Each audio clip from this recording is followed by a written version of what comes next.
Hello दोस्तों, कैसे हैं आप सब? उम्मीद करते हैं आप लोग बेहद अच्छे होंगे। यहाँ पर दोस्तों कल आपसे किए गए वादे के अनुसार मैं आपके लिए शिक्षक भर्ती 69,000 में तृतीय काउंसलिंग में जनरल, ओबीसी, एससी और एसटी और साथ ही साथ फ्रीडम फाइटर्स और एक्स सर्विसमैन के लिए क्या सिलेक्शन जोन गुणांक होगा, इसको लेकर दोस्तों मैं वीडियो आपके लिए लेकर आ चुका हूँ। इसमें दोस्तों मैं आपको बताऊँगा कि किस कट ऑफ पर आपका सिलेक्शन जो है, जो पद जारी हुए हैं 4,631। साथ ही साथ दोस्तों जो एसटी के पद जो कि 1133 पद हैं, इनको अभी न्यायिक प्रक्रिया के अंतर्गत रखा गया है, जिसकी पूरी संभावना है कि वो एससी में कन्वर्ट हो जाएगा।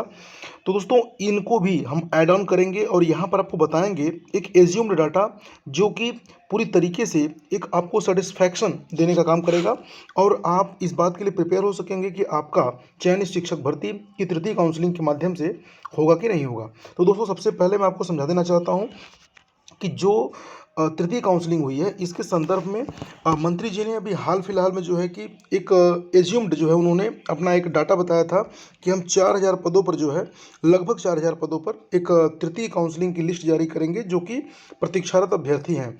और दोस्तों ये जो परिणाम रहा कहीं न कहीं से आपके उस प्रयास का परिणाम रहा जो कि आप कई कई महीनों से करते चले आ रहे हैं। लगातार जो है शिक्षा मंत्री जी के अपने टच में, आप टच में भी रहे, ठीक है। तो ये उन सब चीज़ों का परिणाम है। तो दोस्तों यहाँ पर मैं आपको बता देना चाहता हूँ कि जो 4,631 पद मैंने जो कि कल आपको दिखाए थे जो जारी हुए हैं, उसमें से यहाँ पर मैं आपको समझा दूँ कि 1133 पद, जो 1133 पद हैं, थोड़ा सा कलर चेंज कर लेते हैं आपको समझने में आसानी होगी। 1133 जो पद हैं जो कि एसटी के हैं, अभी चूंकि ये न्यायिक प्रक्रिया के अंतर्गत गुजर रहा है, लेकिन अगर इसको ऐड ऑन होने की संभावनाएं लगभग प्रबल हैं। तो दोस्तों यहाँ पर जो है, अगर ऐड करूँ मैं इसको तो 3 1 4 हो जाएगा, 3 3 6 हो जाएगा और 6 1 7 हो जाएगा और उसके बाद 4 1 5 हो जाएगा, ठीक है। तो लगभग 5700 दोस्तों 64 पद जो है लगभग पूरे बन जाते हैं, 5764 पद बनेंगे, ठीक है। अब मैं दोस्तों ये जो गुणांक मैं आपको बताने जा रहा हूँ, ये पूरी तरीके से ये 5764 पदों पे आधारित होगा, चूँकि यहाँ पर दोस्तों इन पदों को हम लोग साथ में लेके चल रहे हैं, ठीक है। तो सबसे पहले मैं आपको बता देना चाहता हूँ कि जो भी अभ्यर्थी हैं, जो कल लिस्ट जारी हुई है, उसमें स्पष्ट रूप से इस बात को लिखा गया है कि जिन लोगों ने काउंसलिंग में पार्टिसिपेशन नहीं किया है, उसको आधार बनाते हुए और अ, विभिन्न प्रकार की चीज़ों को, जिसमें आपको मैं बता देना चाहता हूं कि अभ्यर्थियों की ये शुरू से सोच रही कि लगभग जो रिक्त सीटों की संख्या होगी वो 8,000 से ज़्यादा होगी, ठीक है। उनकी ये शुरू से सोच रही थी, लेकिन कम क्यों आया, इसको लेकर कभी तक कोई क्लैरिफिकेशन नहीं आया है। चूँकि ये जो आंकड़ा 8,000 से ज़्यादा का था, वो हम लोग इसलिए सोच रहे थे क्योंकि लगभग 5,184 अब अब्सेंट अभ्यर्थी थे जो कि अनुपस्थित थे, ठीक है। जो कि दोस्तों ये जो मैं आपको आंकड़े बता रहा हूँ, ये विभिन्न जिलों में आरटीआई के माध्यम से अभ्यर्थियों ने जुटाए थे और उनके द्वारा ये आंकड़ा जो है फेसबुक के माध्यम से शेयर किया गया था, जिसमें कि ये आंकड़े निकल कर आए थे कि आरटीआई के माध्यम से जो अब्सेंट सीटों की संख्या है 5,184 थी। जो आंसर की को लेकर काउंटर फाइल किए थे, उनकी संख्या 7,895 थी और कई अब ऐसे काफ़ी कुछ अभ्यर्थी थे जो कि बैक पेपर और अपीयरिंग को लेकर के थे। ऐसे में एक मोटा-मोटा अनुमान था कि 8,000 से ज़्यादा सीटों की संख्या होगी, लेकिन यहाँ पर दोस्तों आपको देखने के लिए मिल रहा है कि 4,631 सीटों की संख्या को लेकर के एक आंकड़ा दिखाई दे रहा है। तो दोस्तों चलिए वीडियो को कंटिन्यू करते हैं और चूँकि दिए गए आंकड़े के आधार पर ही अगर आप बात करें, कोई उसमें जो है आंतरिक जो है मतलब वो अगर हम लोग डिस्कस ना करें तो ज़्यादा बेहतर होगा। यहाँ पर दोस्तों अगर हम शिक्षक भर्ती 69,000 के उस लिस्ट की बात करें जो कि जिनका चयन पहली लिस्ट में हुआ और द्वितीय काउंसलिंग जो कि आपको पता होगा जो दूसरी लिस्ट जारी हुई उसके माध्यम से हुआ, तो वहाँ तक दोस्तों हम लोगों को देखने के लिए मिला था कि जो जनरल कैटेगरी के उम्मीदवार हैं, उनका जो कट ऑफ गया था 67.1 गया था। ओबीसी जो उम्मीदवार थे उनका कट ऑफ कितना गया था, 66.7 गया था, ठीक है। और एससी जो उम्मीदवार थे, एससी उम्मीदवारों का जो गुणांक गया था वो 61.5 तक गया हुआ था, ठीक है। अब ये जो गुणांक हैं आपको मैं बता देना चाहता हूँ कि इन्हीं गुणांक के इर्द गिर्द, चूँकि मैं आपसे बार बार कहता हूं कि जो सिलेक्शन जोन गुणांक होगा, जो आपको सिलेक्शन देगा, निश्चित तौर पे वो वही गुणांक होगा जो कि मैं आपको आज इस वीडियो में बताने का प्रयास करूंगा। ये पूरी तरीके से एज्यूम्ड होगा, यानी कहने का मतलब होगा ये मेरे अनुमानों पर आधारित होगा, मेरे तर्कों पर आधारित होगा, और इसमें इसकी ऑथेंटिसिटी तब प्रूव होगी जब सरकार उस काउंसलिंग को करवा लेगी। लेकिन हाँ, एक अनुमान इसलिए बताया जाता है कि आप अपनी तैयारी, अगर आपकी उतनी है गुणांक, तो आप करके रखें। ठीक है।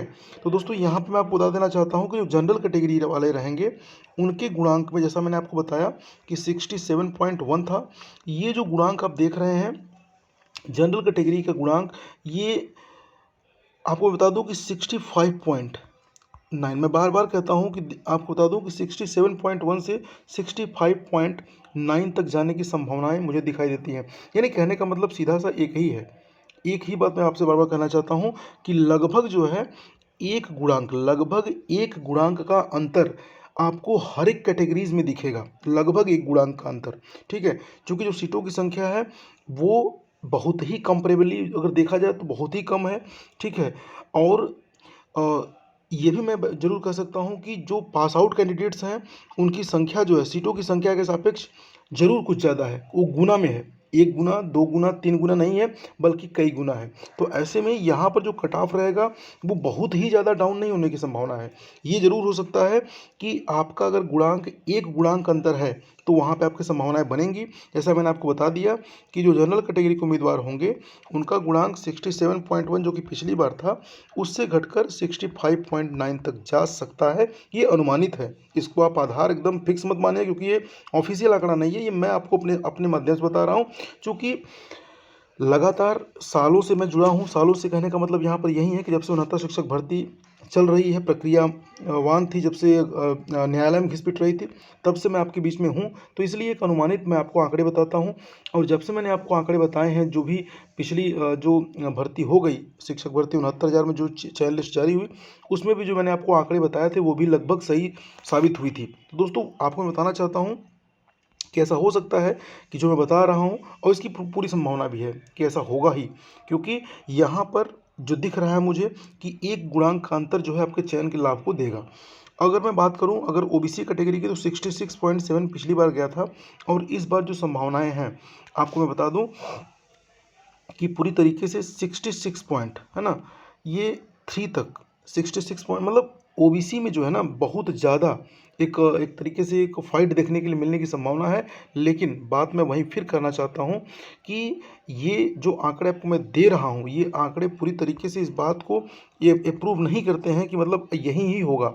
लेकिन हाँ, ये ज़रूर मैं कहना चाहता हूँ कि ओबीसी के जो उम्मीदवार हैं वो अपने गुणांक, यानी जो पिछली बार गुणांक क्या था 66.7, इससे 1 गुणांक नीचे तक मान सकते हैं। यानी कहने का मतलब अभी मैंने जो आपको दिखाया है 66.3, ये घट कर के 65.7 तक भी जा सकता है। यानी कहने का मतलब जनरल और ओबीसी के जो गुणांक रहेंगे लगभग कंपेरेबली एकदम आसपास रहेंगे।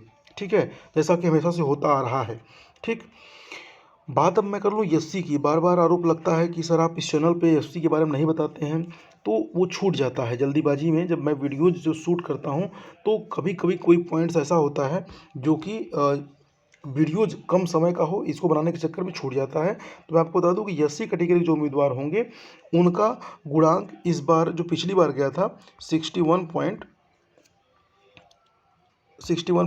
ठीक है।